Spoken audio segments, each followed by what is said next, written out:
Welcome to Ask Angela, relationship advice for love after trauma. I'm Angela Amias, here to help you navigate intimate relationships as I answer real questions about love, loss, and everything in between. This is where we untangle old patterns that keep us stuck and discover new possibilities for connection. Relationships after trauma need a different kind of wisdom, and I'm so glad you're here. Hey there. In this episode, I'm going to be answering a question from Jason. Jason writes, I am recently going through a separation because of issues I was causing in our relationship that I was not aware of, one of them being communication. I am just heartbroken that I was unknowingly hurting the person I loved. I'm trying to do whatever it takes to regain her trust and become a better partner in case we get back together. If for some reason it doesn't happen, I will have gained the tools to become a better partner to someone in the future. My question would be, what is the best course of action to get her back and become a better partner? Dear Jason, your question touches on a tender subject. What to do when you didn't know that there was a problem in your relationship and you only find out once it might be too late to fix things. I understand your heartbreak at discovering that you were hurting someone you love without even realizing it. And I appreciate your response to your situation, wanting to work on things so you can rebuild a better relationship with your partner, while also knowing that if this relationship doesn't continue, it's still tremendously valuable to work on yourself and your own relationship and communication skills. So let's talk about how you can give your relationship the best possible chance and what you can do to be a better partner. While I'm going to offer a lot of ideas about what you can do, I can't really answer the question of what can I do to get her back, because that really depends on where your partner is at with this relationship right now. If there's still a chance of getting back together, one of the things that sometimes helps is making an effort to take the pressure off of her altogether so that she doesn't feel like she has to make an immediate decision about the future of your relationship. Right now, focusing on working on yourself can help create some breathing room for your partner and for the relationship. Here's something I've learned from working with couples who are separated or on the verge of breaking up. Often there's one person in the relationship who's reached the point where they no longer want to work on things. And maybe that's where your partner is at right now. That doesn't necessarily mean she's crossed the point of no return for this relationship, although she's the only one who knows that for sure. Most of us know that in order for a relationship to work, both partners have to want to work on it. But answering the question of can this relationship be saved is a bit more complicated than just figuring out whether both people want to work on it. By the time one partner gets to the point of wanting a separation, they're often past the point of wanting to work on the relationship. But that doesn't mean that all hope is lost. That's because what actually matters here isn't whether or not your partner wants to work on the relationship. Maybe she feels like she doesn't have the emotional energy to put toward trying to fix things. Or maybe she's feeling hopeless about the chances that the relationship can be fixed. A lot of people get to this point, but they're still not ready to let go of the relationship. In other words, they may not want to work on the relationship, but they still really want to work on it. If that's where your partner is at, I would say there's still a chance that you two can work on rebuilding your relationship. On the other hand, if your partner no longer even wants to work on things, there's really nothing you can do to change her feelings or make her want to work on it again.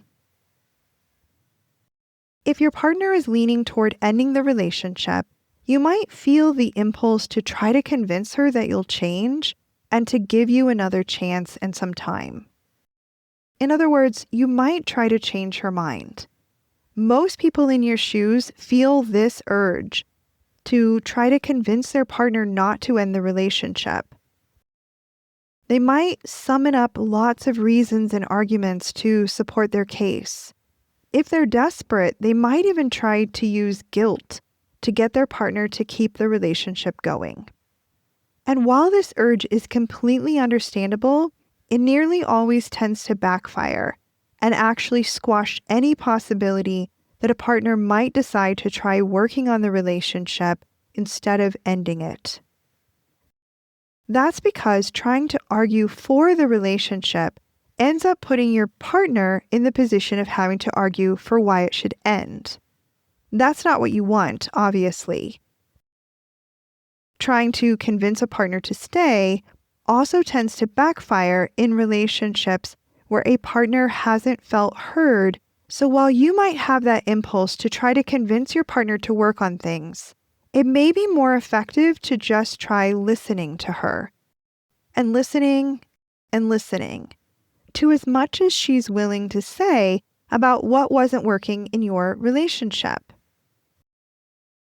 The key to being able to truly listen is remembering that you don't have to agree with everything she's saying. You don't have to agree with her perspective, but you also don't have to argue your side of things with her. It's a common misunderstanding that staying quiet and really listening to someone who sees things differently than we do is essentially like agreeing with everything they're saying. But that's not true. And I'm not saying that it's easy to listen well when your emotions are heightened. And she might be saying things about you that you really don't agree with. Even though I help people with effective communication in relationships, I still have a hard time with it in my own relationship. My urge is always to interrupt and start clarifying myself, which means defending myself, which is where my attempts at listening can often devolve into me doing most of the talking and doing very little actual listening. To counteract this tendency, I often sit on my hands, like literally, as a way of reminding myself that I don't need to jump in immediately with my own perspective just because my partner sees things differently. All that is to say, I am well aware that listening with an open heart can be challenging when the things your partner is saying are difficult for you to hear. But it's also really valuable, especially if there's been a pattern of your partner feeling unheard in your relationship. There is a definite skill set that goes along with relationship communication. And when we haven't learned these communication skills, our relationships will inevitably be affected by communication difficulties of one sort or another. For example, in your shoes, many people might take issue with a partner who tells them that they're lacking communication skills only when the relationship is on the verge of ending. In that situation, many people might want to fire back something like, "Wait, why is this the first I'm hearing about this? If this is a problem and you haven't even told me about it, it seems like you're the one with communication problems." And from what you described at least, you resisted that urge to point the finger back at your partner and attack the ways that her communication may need some work. Instead, it sounds like you're taking in what she's saying and figuring out how to work individually on the relationship issues that she's identified.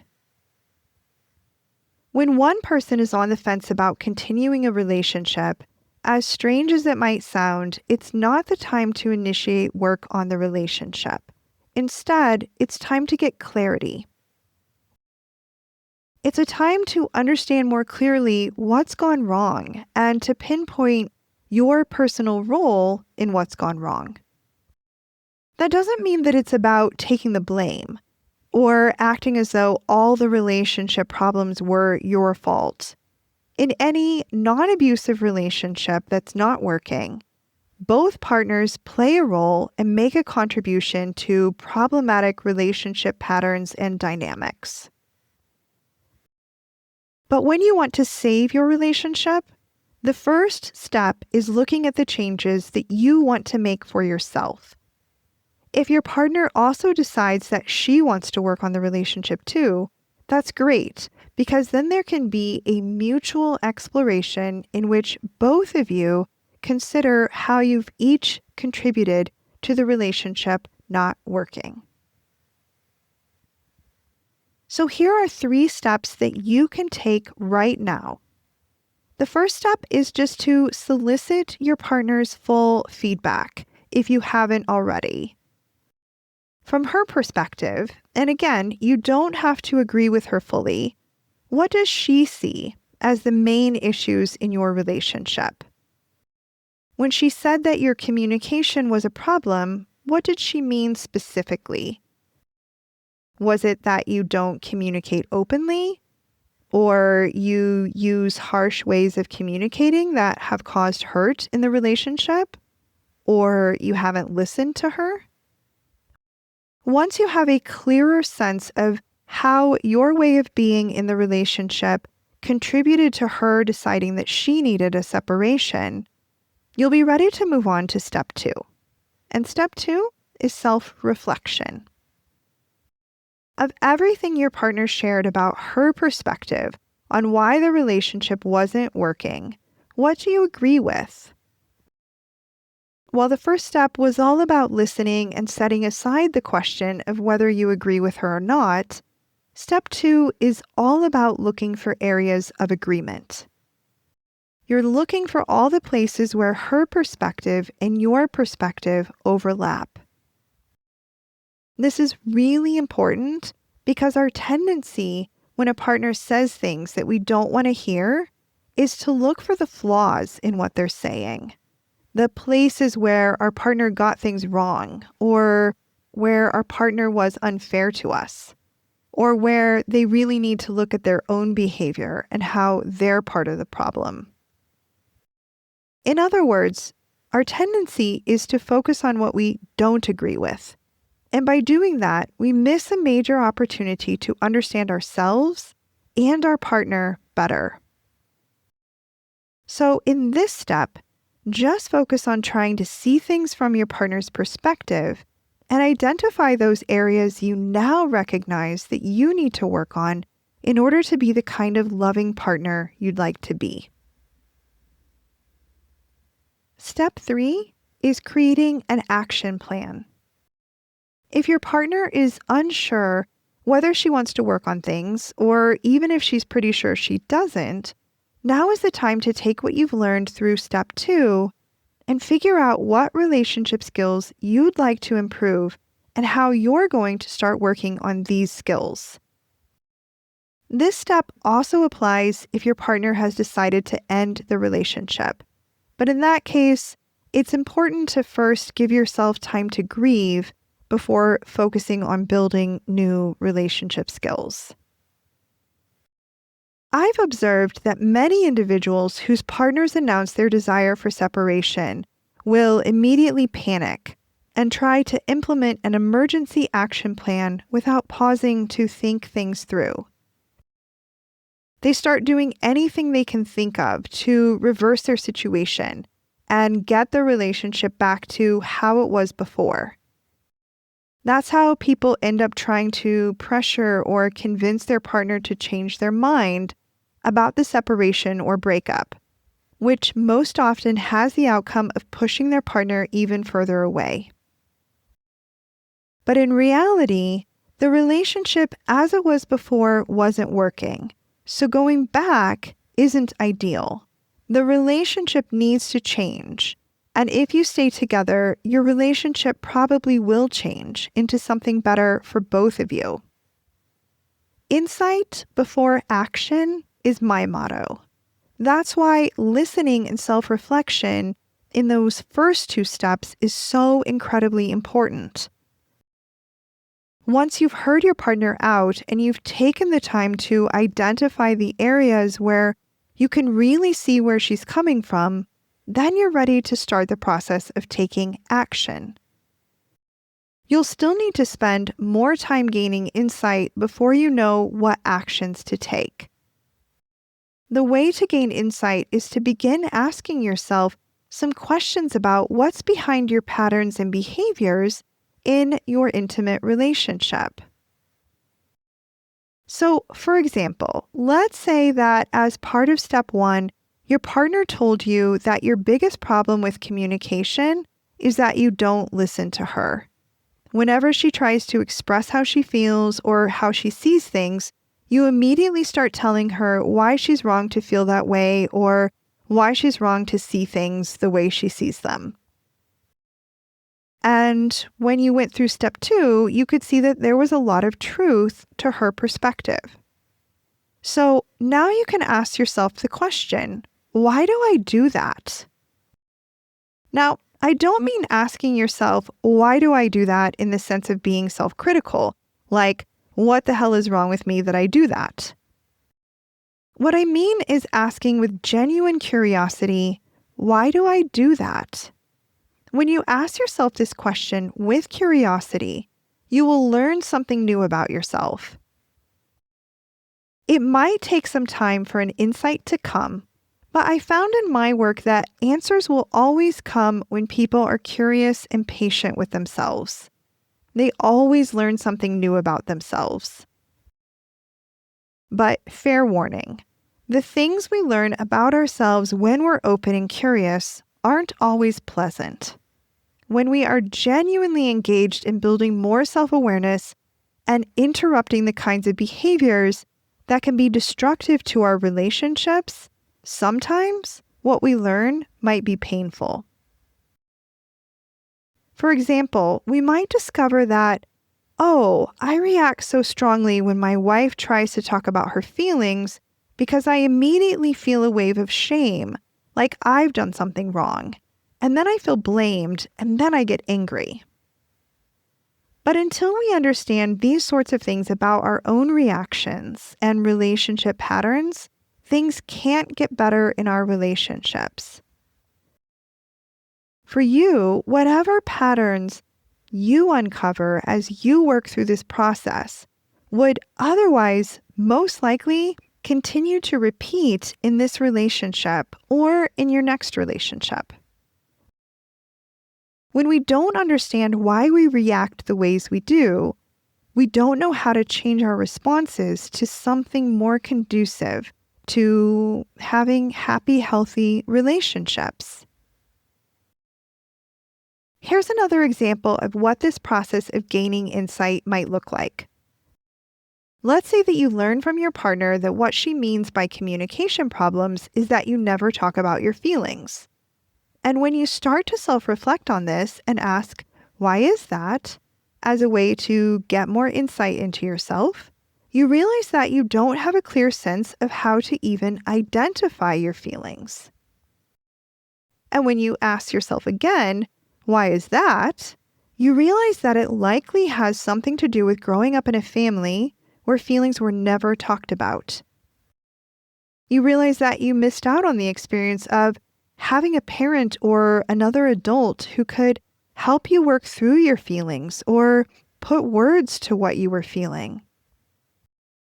In that case, once you understand that your difficulty talking about feelings is because you don't yet know how to talk about them or even how to name them, then you can make an action plan that centers around starting to develop emotional literacy.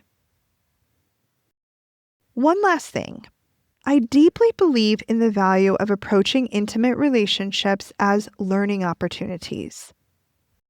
Because relationships take two people, as individuals, we can't necessarily prevent a relationship from ending.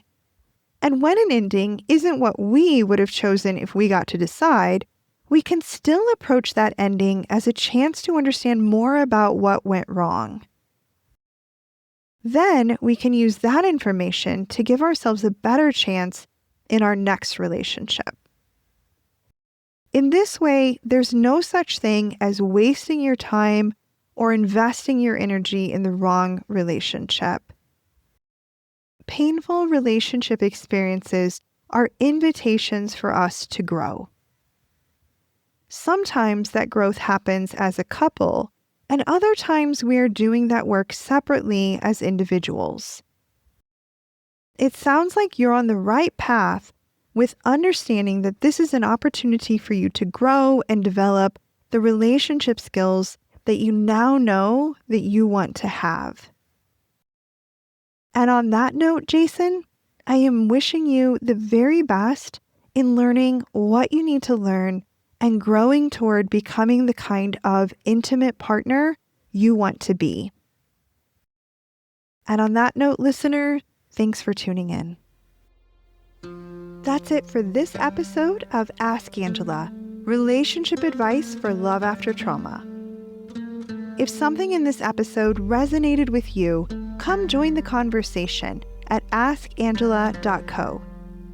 And if you'd like to submit a question of your own to be considered for a future episode, you can also do that at askangela.co. I'll be back soon with another episode, and until then, lots of love.